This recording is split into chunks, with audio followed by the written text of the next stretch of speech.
오늘 일간지에 실린 한 여인의 사연을 좀 소개해 주고자 합니다. 이분은 유명한 사립대학교 무용학과를 졸업하셨는데요. 사업을 잘 하셔가지고 얼마 안 있어서 100억대 부자가 됩니다. 의정부에 큰 식당도 여러 개 했었고, 어느 날 이제 삶의 여유가 생기니까 친구들 세 분하고 정선으로 골프를 치러 갔다가 정선 카지노에 들리게 됐어요. 근데 잠깐 즐기러 가서 이 카지노 머신을 땡겼는데 대박이 나서 1억 7,400만 원짜리 잭팟이 터졌어요. 그래서 그 돈을 가지고 남양주에 22평짜리 아파트를 샀습니다. 자, 그때부터 이 여인이 뭘 했을까요? 1번 사업을 열심히 했다. 2번 골프를 열심히 쳤다. 3번 카지노 가서 계속해서 머신을 땡겼다. 4번 나는 모르겠다. 몇 번이겠습니까? 네. 어떻게 그렇게 잘하십니까? 그날 이후로 이 여인은 날마다 카지노에 가서 카지노 머신을 땡기기 시작했는데요. 마음 가운데는 1억 7,400만 원짜리 잭팟이 또 터질 거라고 확신하면서 계속 땡겼습니다. 당연히 어떻게 되느냐? 3개월 만에 다 날리고 정선으로 이사를 하게 됐어요. 월세방에 사는데도 불구하고 지금도 계속 카지노에서 머신을 땡기고 있습니다. 도박으로 부자가 된 사람은 세상에 아무도 없습니다. 아마 본전 생각이 나서 나 옛날 것만 복구하고 나서는 그만하겠다라고 생각하면서 그것을 하시는지 모르겠지만 그게 쉽지는 않습니다. 제가 정선 카지노에 가까운 제천에 살긴 했지만 한때 카지노가 어떻게 되는지는 몰라요. 근데 카지노에 없는 게 3가지가 있대요. 건물 안에 들어가면 일단 시계가 없고 거울이 없고 창문이 없답니다. 시계가 없는 이유는 시간에 구애받지 말고 열심히 도박을 하라. 시계를 갖다 놓으면 이거 어디 가야 되는지 뭐 해야 되는지 이거 생각하면 안 되고, 두 번째 거울이 없는 이유는 도박에 미쳐가지고 변한 당신의 모습을 보면 내가 왜 이렇게 변했을까 이러고 도박을 그만둘 것 같으니까 거울을 다 쳐버리고 당신이 어떻게 변했는지 그런 거 보지 못하는 가운데서 그걸 하라. 현재 당신의 모습이 어떤지를 살피지 못하게 만드는 거죠. 마지막으로 창문이 없는데 창문을 열면 다른 세계를 보게 되잖아요. 딴 것에 정신 파리고 다른 것을 보려고 하지 말고 오직 뭐만 하라는 얘기예요? 도박만 하라고 해서 3가지가 없답니다. 나중에 한번 가셔서 심심하시면 한번 확인해 보시기 바랍니다. 물론 저는 전혀 심심하지 않아서 갈 생각이 없습니다. 네. 오늘 본문에 보면 이 여인과 다른 삶을 사는 한 사람이 나오는데, 시간이라는 암울한 세월을 꿋꿋하게 견디고 자신에게 주어진 현재의 상황이 어떤지 철저하게 살펴서 더 나은 날의 미래를 소망하면서 하루하루 묵묵히 하나님 안에서 살아나감으로 마침내 하나님의 은혜를 힘입고 인생의 반전을 이룬 여인이 등장을 합니다.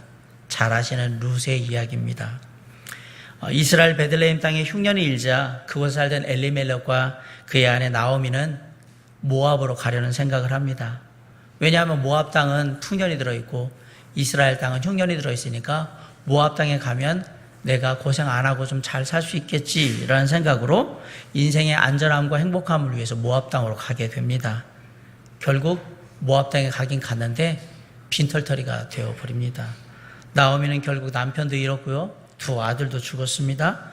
그리고 결국은 며느리 룻과 함께 이 베들레헴으로 다시 돌아오게 됩니다. 그런데 아이러니하게도 그들이 돌아오는 때에 이스라엘 땅에는 흉년이 아니라 풍년이 들어가지고 보리를 풍성하게 수확하는 그 시기에 돌아오게 되는 거예요. 이들이 이스라엘 땅을 떠날 때에는 공교롭게도 흉년이 들어가지고 모압 땅으로 갔는데, 이들이 다시 이스라엘 땅 베들레헴으로 돌아올 때는 그들 앞에 풍년이 된 넓은 들판이 펼쳐져 있는 거예요. 다행이라면 그로 인해서 일용할 양식은 크게 걱정하지 않아도 되는 상황이 된 거죠. 물론 알거지가 되어가지고 돌아온 나오미의 가정이 보리 수확을 할 수 있는 땅이 있었던 것은 아니지만 추수할 때 떨어지는 그 이삭을 주워가지고 최선의 삶은 살 수 있는 길이 열린 겁니다. 그렇게 생각하니까 죽을 것 같은 상황 속에서도 살 길을 열어주시는 하나님의 은혜가 있다라는 것을 우리가 한번 생각해 보게 됩니다. 그런데 더 큰 은혜가 아직 남아있는데 바로 이삭을 줍다가 보아스를 만나게 되는 거예요. 오늘 1절 말씀에 보면 나오미의 남편 엘리멜렉의 친족으로 유력한 자가 있으니 그의 이름은 보아스더라 라고 하고 보아스를 소개하고 있는데, 보아스를 유력한 자라고 표현하고 있거든요. 이 말은 보아스가 능력도 있고 돈도 있고 영향력도 있고 사람들에게 존경받는 사람이란 이 모든 것을 다 포함하고 있는 말이 유력한 자다, 이 얘기거든요. 이제 룻이 그런 보아스를 만나서 인생의 극적인 반전을 이루게 되는데 그 계기가 뭘까? 어떻게 룻은 인생의 극적인 반전을 이룰 수 있었을까? 그 두 가지 비결을 오늘 함께 얘기하려고 합니다. 첫 번째 비결은요, 소망을 잃지 않고 포기하지 않았다라는 사실입니다. 룻은 삶을 포기하지 않았습니다. 2절에 모압 여인 룻이 나오미에게 이르되 원하건대 내가 밭으로 가서 내가 누구에게 은혜를 입으면 그를 따라서 이삭을 주겠나이다 하니 나오미가 그에게 이르되 내 따라 갈지어다 라고 얘기를 합니다. 고대사회에서는 가난한 사람들이 추수 때에 밭에 떨어진 이삭을 주어서 생계를 이어갈 수 있도록 그렇게 해주는 관습이 있었습니다. 특히 모세 율법에는 가난한 사람들을 위해서 떨어진 이삭을 절대 주우면 안 되고, 아울러서 농작지의 가장제에 일부 농작물들은 그대로 남겨놔서 가난한 사람들이 그걸 가지고 가서 먹고 살 수 있도록 그렇게 배려를 하라고 분명히 모세 율법에 규정이 되어 있습니다. 그래서 그 율법을 따라서 가난하니까 나오미와 룻, 특별히 룻은 그 밭에 가서 그렇게 이삭을 주워오면 되겠다라는 생각을 가지고 이제 나가려고 했던 거예요. 그런데 당시에 많은 사람들이 율법을 지키지 않고 자기 밭에 이삭을 사람들이 못 줍도록 그렇게 했고요. 가장자리에 농작물을 남겨놓지도 않고 다 수확하는 경우가 많았다라는 사실이에요. 그래서 가난한 사람들이 밭에 가서 논에 가서 이를테면 이삭을 주우려고 하면 막 욕을 하고 때리고 막 그래가지고 쫓고 이런 일들이 비일비재하게 일어났던 거예요. 그런 상황 속에서 이방 여인인 룻이 간다. 이거는 더욱더 멸시천대를 받을 가능성이 높습니다. 아는 사람도 아무도 없는데 갔다가 괜히 하면 넌 누구냐고 하면서 되게 뭐라고 할 거 아닙니까? 유대인들이 아침에 일어나서 하는 늘 기도하는 내용 중에 하나가 뭐냐? 하나님, 저를 이방인이 아닌 선민으로 태어나게 해주신 것을 감사드립니다. 이게 유대인이 아침에 일어나면 하나님께 드리는 기도의 내용 중에 하나예요. 당연히 이방 여인이라서 소외받고 천대받을 상황이 불보듯 뻔한데도 불구하고 그 모든 상황을 기꺼이 감내하고 포기하지 않고 시어머니를 봉양하기 위해서 마음을 다지고 밭에 나가서 이삭을 주우게 되는 거예요. 룻은 정말 마음이 예쁘고 신앙도 아름다운 그런 여인이었습니다. 룻에게는 자존심이란 있을 수가 없었어요. 생계를 꾸리기 위해서, 시어머니를 봉양하기 위해서는 내가 당하는 부끄러움, 수모 아무것도 아니다라고 생각하면서 밭에 나가는 거예요. 그렇다고 룻이 삶에 절망하고 삶을 포기했느냐? 그러지 않았습니다. 이제 내 인생 끝났다, 난 아무것도 아니야, 그래가지고 방 안에 틀어박혀가지고 그냥 허송세월하고 있었느냐? 전혀 그러지 않았습니다. 룻은 과거에 힘들고 어려웠던 것에 연연하지 않았고요. 자신 앞에 놓여진 암담하고 답답한 현실에도 굴하지 않으며 불평하지 않고 꿋꿋하게 나아갔다라는 사실이에요.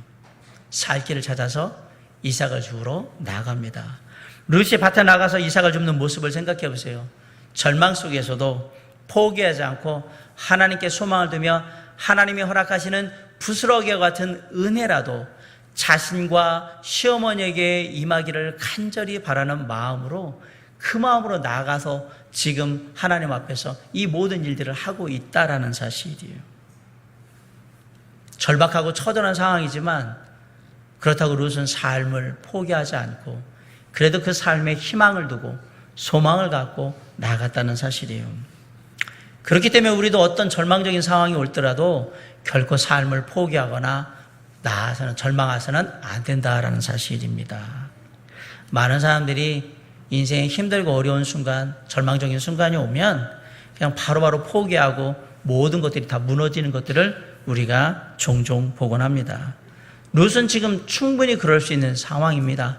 누가 룻이 인생 포기하고 제멋대로 한다고 해도 누가 뭐라고 할 수 없는 그런 진짜 암울하고 답답한 상황 가운데 있습니다. 그러나 포기하지 않았고요. 소망을 잃지 않았어요.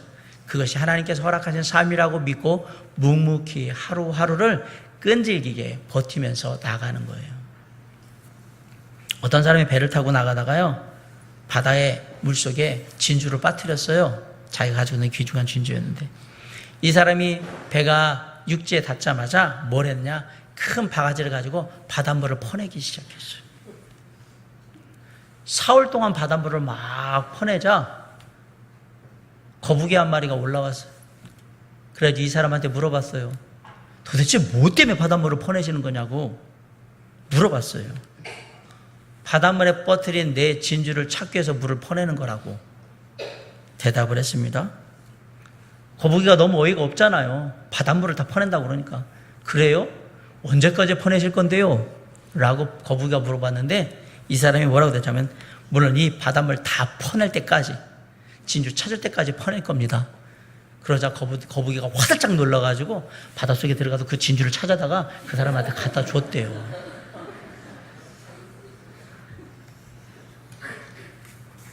우스갯얘기인데 절망적인 상황, 아무 희망이 없다고 생각하고 소망을 둘 수 없는 상황에도 포기하지 않으면 길이 있다라는 얘기를 지금 하려고 하는 거잖아요. 내가 원하는 때에 내가 예상했던 계획대로 내가 소망하는 게 이루어지느냐? 대개는 안 됩니다. 그렇게 이루어지질 않습니다. 비록 당장의 형편이 나아지는 것 같지 않아도 시간이 지나도 뭔가 약속대로 뭔가 나아질 그러한 기약이 없어도 암울하고 답답한 현실이지만 거기에 굴하지 않고 하나님께 소망을 두며 꿋꿋하게 나아가는 것이 중요하다는 얘기입니다. 그 길이 언제까지 가야 할 길인지 모르겠고 얼마나 더 가야 되는지도 모르겠는데, 그럼에도 불구하고 하나님께서 허락하신 삶의 길이고 주님이 나와 함께 하신다면 그 하나님께 소망을 두고 그냥 묵묵히 그 길이 끝날 때까지, 그 길 가다가 주님한테 갈 때까지 그냥 그 길을 가는 겁니다. 지금 룻은 그 얘기를 하고 있는 겁니다. 믿음으로 하나님께 소망을 두고 포기하지 않고 그냥 하루하루 시간을 나아가는 거예요. 우리가 소망을 잃지 않고 내가 있어야 될 자리, 하나님의 허락하신 자리를 지키면 마침내 룻처럼 사람들의 칭찬을 받게 될 것이고요. 마침내 룻처럼 영적인 보아스를 만나게 될 것이며 마침내 룻처럼 축복의 문이 열리게 될 것입니다. 예레미야 29장 11절에 나 여호와가 말하노라 너희를 향한 나의 생각은 내가 아나니 재앙이 아니라 곧 평안이요 너희 장래에 소망을 주려 하는 생각이라 말씀하셨습니다. 시편 42편 11절에 내 영혼아 네가 어찌하여 낙심하여 어찌하여 네 속에서 불안해하는가? 너는 하나님께 소망을 두라. 나는 그가 나타나 도우심으로 말미암아 내 하나님을 여전히 찬송하리로다. 하나님이 누구에게 길을 여십니까? 비록 자존심은 내려놨지만 삶을 포기하지 않고 소망을 벗삼아서 오늘도 이삭을 주우러 나가는 그 심령에게 하나님이 축복의 문을 여시는 겁니다. 이삭 줍는다는 거 남들한테는요 부끄럽고 하찮게 여기는 그런 일이에요.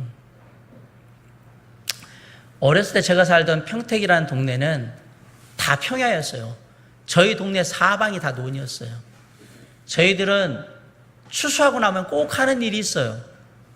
벼 나달 이거 주우러 가는 게 일이에요. 그거는 못 살아서 하는 게 아니라 당연히 그걸 주워야 된다고 생각을 해서 막 주워다 빨리 주우면 한 이틀 주우면 한 자루 정도 이렇게 주우고 막 그랬어요. 가난해서 그랬던 건 아닌데, 근데 어떤 사람들은 진짜 다른 동네에서 주우러 와요. 이걸로 생계를 하기 위해서 주우러 오는 사람들이 있어요. 근데 그들을 뭐라고 하지 않았어요. 제 어릴 때 기억에도 그냥 주우면 줍는 거예요. 그것을 살아야 되니까. 라는 생각을 해요. 근데 만약에 사람들이 가난해서 그 일을 하고 있다 그러면 진짜 먹고 살기 힘든가 보구나. 어떻게 저런 것까지 해가지고 먹고 살아야 되나? 이렇게 바라볼 수 있잖아요. 남들이 멸시하고 천대하는 일이 될 수 있습니다. 어떻게 생각하면 자존심 상하죠? 기분 나쁘죠? 그럼 뭐예요? 포기해버리는 거죠. 나 이거 안 해. 창피해서 못해. 자존심 상해서 안 해. 그럼 포기해버리는 거예요. 하나님은 작은 일이지만 남들이 부르면 별로 중요하지도 않은 일, 천한 일인 이삭 줍는 일이지만 그 일을 소망을 가지고 나아가는 사람에게 축복의 문을 여신다는 것을 룻을 통해서 보여주고 계십니다. 많은 사람들이 인생을 쉽게 포기하게 된 이유가 있어요. 그 이유가 뭐냐면 한때 인생을 호기롭게 보면서 야, 뭐 내가 이렇게 하면 인생 한방 확 해서 내가 그냥 인생 딱 그냥 멋있게 한번 살아보겠다 이렇게 하고 나갔는데 오히려 인생한테 호되게 한 방 맞고는 인생이 그냥 쫙 넘어져 버리거든요. 그 다음에 비실비실 일어나서 깨닫는 게 있어요. 아, 인생이 내가 생각하는 것만큼 그렇게 호락호락한 게 아니구나. 그 다음에는 두 가지 반응이 벌어지는 거예요. 하나는 뭐냐면 내가 앞으로 인생길 갈 때 더욱더 조심해서 한 걸음 한 걸음 내가 열심히 나가야지, 조심해야 되겠다, 주의해야 되겠다, 이렇게 신중해야 되겠다 이렇게 생각하는 사람이 있는 반면에 아, 이제 웬만하면 안 해. 어차피 해봐야 인생 이게 쉽지 않아. 그냥 그만둬, 포기해. 이렇게 하는 사람이 있어요. 어느 쪽이 더 많을까요? 후자에다가 더 많습니다. 웬만하면 아예 그냥 포기하지 마. 안 돼. 이러고 다 포기해버리는 거예요. 사랑하는 성도 여러분, 하나님께서는 이삭을 주우러 나가는 마음으로 그렇게 작은 것부터, 하찮은 것부터 최선을 다하는 그 삶에 축복의 문을 여시는 겁니다. 작은 거라도 소망을 잃지 마십시오. 그 작은 것의 소망이 큰 소망이 될 수 있음을 말씀드립니다. 이전보다 오늘이 낫고 오늘보다 내일을 낫게 이끌어 주실 하나님 안에 소망을 두셔야 됩니다. 그리고 그 길을 가는 거예요. 어제보다 오늘, 오늘보다 내일, 나는 그렇게 주님께 소망을 두고 인생의 길을 하루하루 살아 나아간다. 그게 지금 우리를, 그리고 내가 처한 상황을 견디게 하는 가장 큰 힘이 된다는 사실을 잊으시면 안 됩니다. 그렇게 포기하지 않고 하루하루의 삶을 소중히 여기면서 땀을 흘리는 룻에게 놀라운 하나님의 은혜가 임했습니다. 자, 3절 한번 읽어볼까요? 자, 시작. 룻이 가서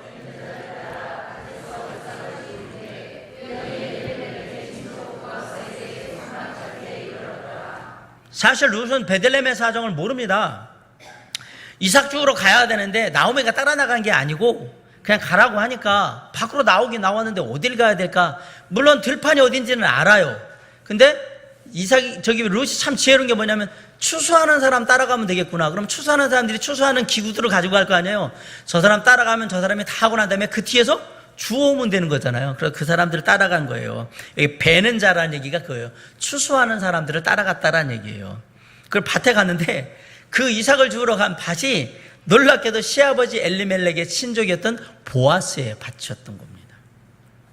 성경은 이 부분에 대해서 우연히 그 밭에 갔다라고 얘기했지만 우연이라는 얘기는 룻의 입장에서 우연이고요. 하나님의 입장에서는 우연이 아닌 겁니다. 이건 룻의 입장에서 표현을 했기 때문에 그래요. 하나님의 자녀에게 우연은 없습니다. 인생은 다 하나님이 정하신 대로 필연을 따라가는 거예요. 내가 지금 가는 길이 내 생각에는 우연히 가는 길 같지만 내 발걸음마다 하나님의 계획하심과 인도하심이 있다는 사실을 잊지 마시기 바랍니다. 힘들고 고통스러운 그 길에도 하나님의 인도하심이 있고요. 기쁘고 즐거운 길에도 하나님의 인도하심이 있어요. 암울하고 답답해 보이는 길에도 하나님의 인도하심이 반드시 있어요. 중요한 길은 어떤 길을 가더라도 하나님을 믿는 자녀들이 가는 그 길은 마침내 승리로 마무리되는 길이라는 걸 믿고 거기에 소망을 두고 그 길을 가야 한다는 사실이에요.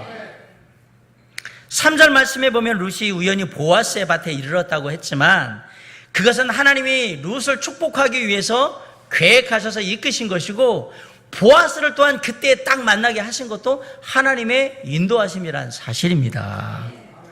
나중에 알게 되지만 이 보아스가 나오미 가문에 또 기업을 물을 자였다는 사실을 또 알게 되는 거죠. 결국 이 만남은 룻이 사전에 베들레헴에 먼저 와가지고 어느 밭이 농사가 잘 되고 보아스라는 사람이 있는데 아직 부인이 없고 이런 거 다 사전 조사해가지고 철저히 계획하에 내가 밤에 그 밭에 가가지고 보아스 만날 때가 이제 보아스 앞에서 얼쩡얼쩡 거려가지고 보아스 눈에 따가지고 보아스로 인생의 역전을 이뤄야 되겠다, 이렇게 철저하게 계산을 하고 온 게 아니라는 사실입니다. 내 인생의 생각을 가지고 한 게 아니라는 사실이에요. 전혀 모르고 그냥 하나님의 인도하신 가운데 그냥 갔는데 그곳에서 하나님의 역사가 있고 은혜가 있었던 거예요. 포기하지 않고 삶의 소망을 그래도 가지고 주님 안에서 그 삶의 길들을 걸어갈 때 놀랍게도 하나님의 은혜가 룻에게 임한 것입니다. 우리도 마찬가지예요.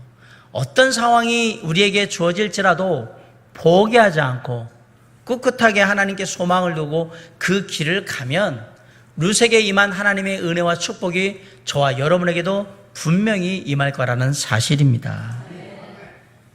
여러분, 인생이 잠깐 어렵다고 포기하지 마십시오. 그리고 남들이 뭐라고 한다고 인생 포기하지 마십시오. 제가 분명히 말씀드립니다. 남들이 우리 인생 살아주지 않습니다. 포기하지 마세요. 말은 많이 하는데 그래봐야 남 인생이고요, 내 인생 아니기 때문에 책임지지 않고 아무것도 안 합니다. 혹여라도 누군가 나를 도와주면 그냥 주님의 은혜로 하세요. 전혀 그들은 내 인생에 관여하지 않습니다. 포기하지 마십시오. 하나님의 도우심에 소망을 두십시오. 그리고 그냥 잠잠히 내게 주인 그 상황 속에서 묵묵하게 한 걸음 한 걸음 주님과 함께 나아가시기 바랍니다. 동일한 하나님의 은혜와 축복이 우리에게 임할 것입니다. 오늘 룻이 첫 번째로 인생의 반전을 은혜로 이루기 원하는 우리에게 교훈하는 바는 포기하지 않고 소망 가운데 나아가라고 얘기하는 겁니다. 그래서 룻과 같이 놀라운 하나님의 은혜와 축복의 주인공이 바로 저와 여러분이 될 수 있다라고 말씀하는 겁니다. 그 은혜와 축복의 주인공, 바로 저와 여러분이 얼마든지 포기하지 않고 소망 가운데 나가면 이룰 수 있다는 사실 잊지 말고 앞으로 나아가시기 바랍니다. 자, 첫 번째 비결이 소망 갖고 포기하지 않고 나아갔다라는 얘기고요. 두 번째 비결이 뭘까? 과연 어떻게 룻은 인생의 역전을 이룰 수 있는 그 계기를 삼을 수 있을까? 맡겨진 일에 최선을 다했다라는 얘기입니다. 룻은요, 자기에게 맡겨진 일에 최선을 다했어요. 그런데 그 일이 작은 일이었어요. 뭐 하는 일이었냐면 이삭 줍는 일이었어요. 4절에 보세요. 마침 보아스가 베들레헴에서부터 와서 베는 자들에게 이르되 여호와께서 너희와 함께 하시기를 원하노라 하니 그들이 대답하되 여호와께서 당신에게 복 주시기를 원하나이다 하니라. 자, 5절 한번 읽어볼까요? 시작. 보아스가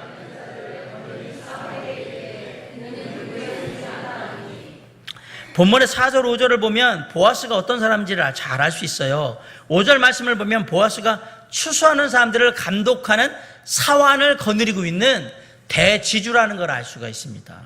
그런 대지주인 보아스가 자기가 지주라고 해서 이렇게 거만을 떨고 막 그런 게 아니라 놀랍게도 추수하는 사람들에게 와서 인사를 하여 하나님의 축복이 당신에게 있기를 원합니다 라고 인사를 합니다. 누가 먼저 인사를 했다고요? 보아스가 먼저 인사를 했다고요. 그러자 추수하는 일꾼들이 보아스 당신에게도 하나님의 축복이 임하기를 원합니다 라고 인사를 합니다. 이건 뭘 얘기하냐면 보아스가 얼마나 겸손한 사람이고 사람들에게 존경받고 사랑받고 있는 사람인지를 그대로 알려주는 거예요. 아, 보아스가 된 사람이구나. 예, 갑질하는 인간치고 된 인간은 없습니다. 저는 그냥 그 사람을 잘 생각하세요. 보아스를 잘 보세요. 보아스가 엄청난 부자임에도 불구하고 일하는 사람들한테 수고하십니다, 하나님께서 축복하셔서 정말 평안한 삶, 은혜로운 삶 이루길 바란다고 그들에게 인사하잖아요. 먼저 와서. 보통의 경우에는 대부분은 인사를 받으려고 하지 먼저 가서 인사를 안 하는데 보아스가 어떤 사람인지를 이미 알려주고 있어요. 진짜 보아스는 존경받는 부자예요. 그리고 사람이 참 댐댐이가 겸손한 사람이고요. 말하는 투를 보면 되게 자상한 사람이라는 걸 알 수가 있어요. 그런데 인사를 하고 있는데 눈에 보니까 저쪽에 보아스의 눈에 띄는 한 소녀가 있는 거예요. 못 보던 소녀거든요. 그래서 5절에 보래. 이는 누구의 소녀냐라고 물어봐요. 근데 우리 성경에 소녀라고 번역된 뎀젤이라는 말은 히브리어로 나라라는 뜻인데, 히브리어로 나라는 소녀가 아니고요, 젊은 사람, 아직 결혼을 안 한 처녀를 뎀젤, 소녀라고 얘기를 했던 거예요. 원래 표현하면 이 처녀, 이 아가씨 누구냐고 물어본 거예요. 룻이 아주 젊은 나이에 일을 하고 있으니까 뭐로 보였냐면 결혼하는 유부녀로 보인 게 아니라 아가씨로 보인 거예요. 이 처녀 누구냐고 물어본 거예요. 저 처녀가. 라고. 그리고 보통의 그냥 처녀가 떴으면은 그냥 이렇게 별로 이렇게 눈에 띄지 않았을 텐데, 룻이 비록 이삭을 줍고 있지만 그 모습이나 이런 것들이 뭔가 아우라가 있는 거죠. 기품이 있는 거예요. 잘 생각해 보세요. 엘리멜렉의 가문이 베들레헴에서 뭐 보아스만큼인지 아닌지 모르지만 꽤 유명했던 가문이라면 나름 잘 살고 괜찮은 집안이란 얘기예요. 그 집안이 모압에 가서 여자를 아내로, 그러니까 아들의 며느리로 드릴 때 아무나 막 드리진 않았을 겁니다. 절대로. 그러니까 웬만한 사람들을 드렸다 그러면 이미 룻은 삶 자체가 이미 갖춰진 사람인 거예요. 그러니까 이삭 줍는 사람, 쟤는 이삭을 줄 사람이 아닌 것 같은데 여기 와 있는 거예요. 이미 눈에 띄는 거예요. 그러니까 딱 보고 그 모습이나 자태를 보면서 저 여자 누구냐고 물어보는 거죠. 그래서 사환이 뭐라고 대답을 하냐면 6절로 7절에 베는 자를 거느린 사환이 대답하여 이르되 이는 나오미와 함께 모압 제만에서 돌아온 모압 소녀인데 그의 말이 나로 베는 자를 따라 단 사이에서 이삭을 줍게 하였고 아침부터 와서는 잠시 집에서 쉰 외에 지금까지 계속하는 중이니이다 라고 얘기를 합니다. 사환이 대답한 것을 보면 이미 베들레헴 성내에 모압 여인 룻에 대한 그 신앙, 됨됨이, 효성 이런 게 소문이 다 나 있는 거예요. 그리고 칭찬하고 있는 거예요. 또한 룻의 시어머니인 나오미뿐만 아니라 만나는 사람들에게도 아주 잘했던 것 같아요. 좋은 인상을 준 것 같습니다.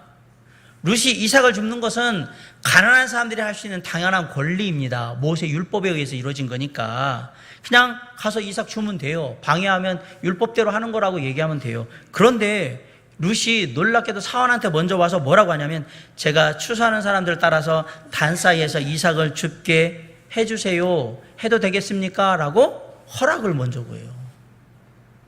사환의 입장에 보면 아마 그렇게 한 사람이 아무도 없을 거예요. 다들 그냥 당연하다시 와서 막 주었는데 제가 이삭을 주어도 되겠습니까? 라고 룻이 물어본 거예요. 사환이 당연히 허락을 했지요. 이런 일을 할 사람은 아닌데 그것도 젊은 여인이 와가지고 이 험한 일을 힘든 이 노동을 하고 그런 거에 대해서 이렇게 생각하는데 겸손하게 정중하게 와서 주어도 되겠습니까? 라고 하니까 그러라고 얘기를 한 거예요. 그러면서 뭐라고 얘기하냐면 아침부터 와서는 잠시 집에서 쉰 외에 지금까지 계속 이삭을 줍고 있습니다 라고 얘기를 하는 겁니다. 그 말을 들으면 룻이 얼마나 부지런한 여인인지를 알 수가 있어요. 그리고 비록 이삭 줍는 거지만 최선을 다해서 그 일을 하고 있다는 것을 그냥 금방 느낄 수가 있습니다.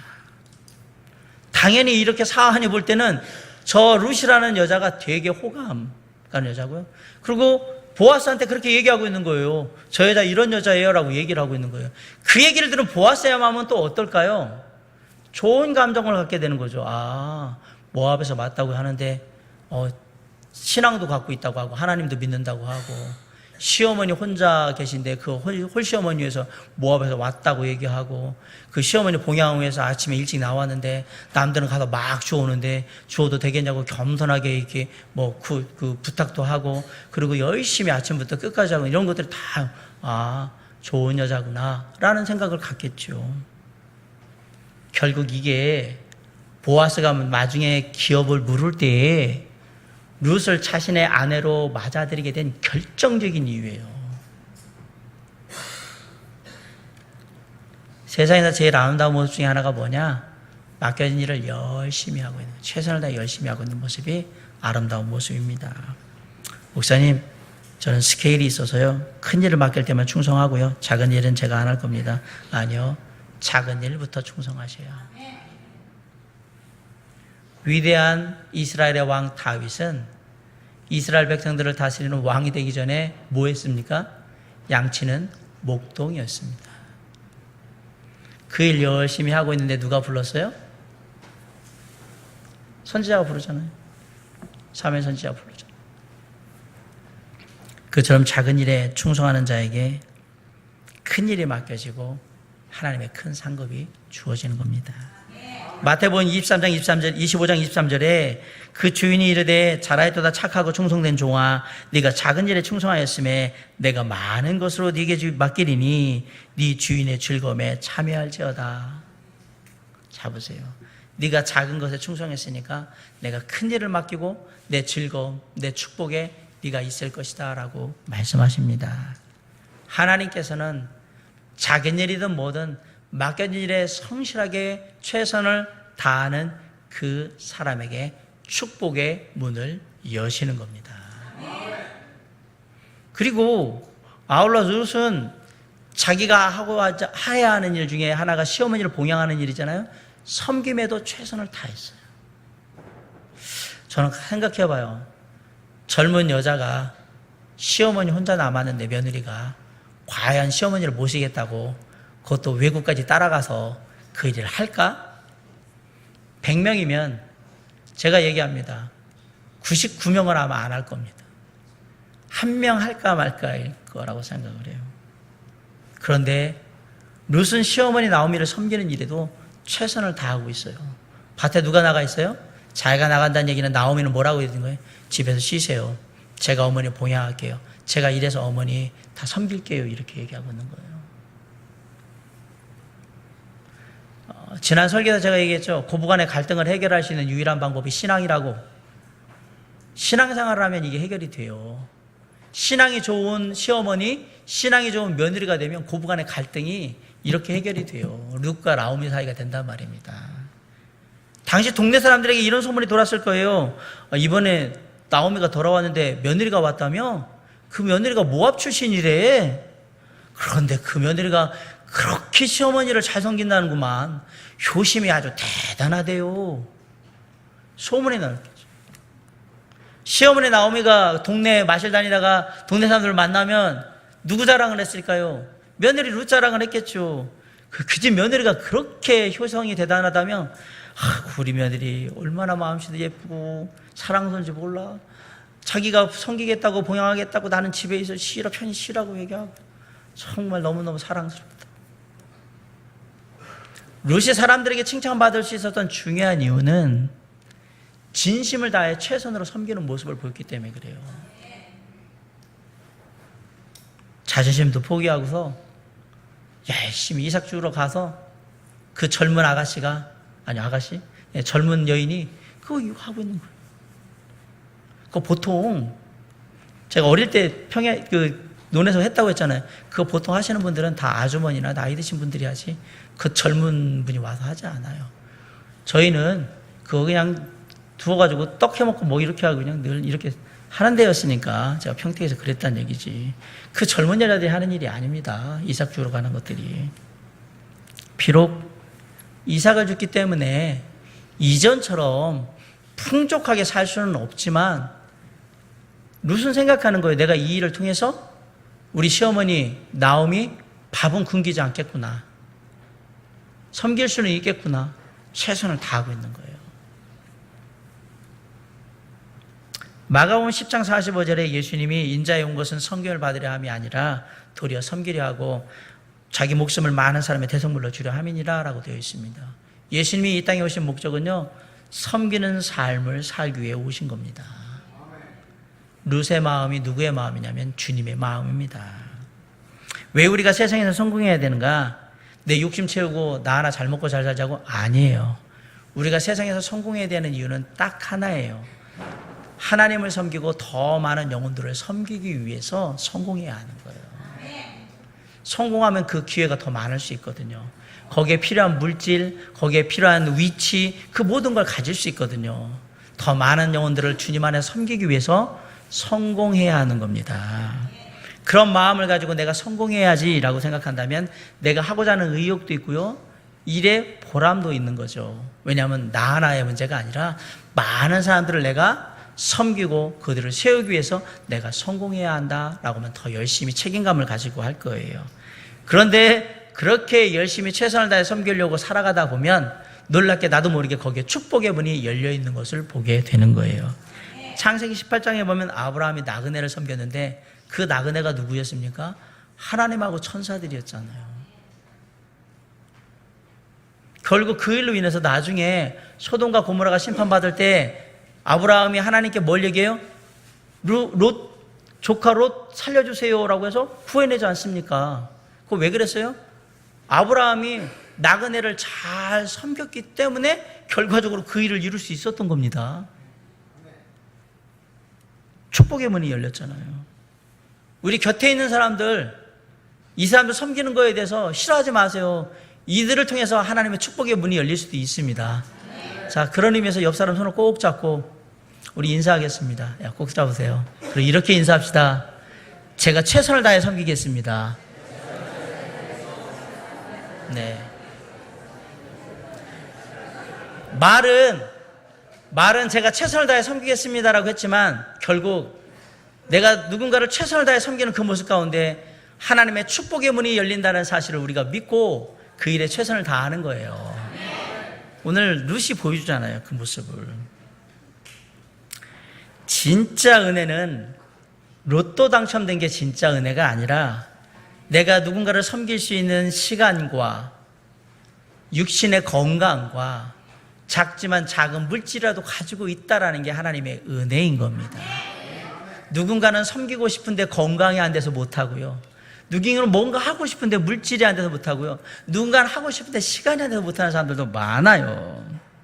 섬길 수 있는 능력이 있고 섬길 수 있는 시간이 있고 섬길 수 있는 마음이 있고 섬길 수 있는 대상이 있고 내가 지금 섬기고 있는 삶을 살고 있다라면 나는 진짜 은혜 받은 사람인 거예요. 그렇구나. 옆 사람의 얼굴을 보니까 야, 이분이 나에게 축복의 문을 열어줄 분이구나. 여기가 통로구나. 네, 옆 사람의 얼굴이 여러분의 축복의 통로인 거예요. 그렇구나. 그런 심령으로 우리가 만나는 모든 사람들마다 한 사람 한 사람 최선을 다해서 나에게 맡겨진 일, 맡겨진 사람들에게 최선을 다해서 섬기고 함께 할 때 여러분 놀라지 마세요. 여러분이 영적인 보아스를 만나게 됩니다. 거기서 만나는 겁니다. 룻이 이삭 주우러 안 나가면 보아스를 만날 수 없습니다. 작은 일이라고 하찮게 여기고 내가 왜 시어머니를 봉양해야 돼? 내 인생 살기도 바쁜데 이러면서 섬김을 포기하고 등하냐면 보아스는 절대 못 만나는 거예요. 사완이 보아스에게 룻에 대해서 이렇게 얘기하겠어요? 저 모압에서 왔다는데요. 몰라요. 나와서 그냥 신용만 하더니 그냥 집에 들어가더니 안 나와요. 저 여자 가는 여자 누구냐고 물어봤는데 그러면 어떻게 될까? 생각해 보세요. 그렇기 때문에 이런 하나님의 축복의 원리를 생각하면 우리에게 섬길 수 있는 기회가 그게 사람이든 교회이든 뭐든 간에 주어질 때 어느 누구보다도 먼저 그 기회를 잡으셔야 한다는 얘기예요. 남을 섬길 수 있는 기회만큼 소중한 기회는 없어요. 그 기회를 놓치면 영적인 보아스를 만날 수 있는 기회도 축복의 문도 닫히는 겁니다. 신앙생활할 때, 교회 다닐 때 그냥 다니시면 안 돼요. 내가 섬겨야 될 영혼이 어떤 사람일까? 내가 섬겨야 될 일들이 뭘까?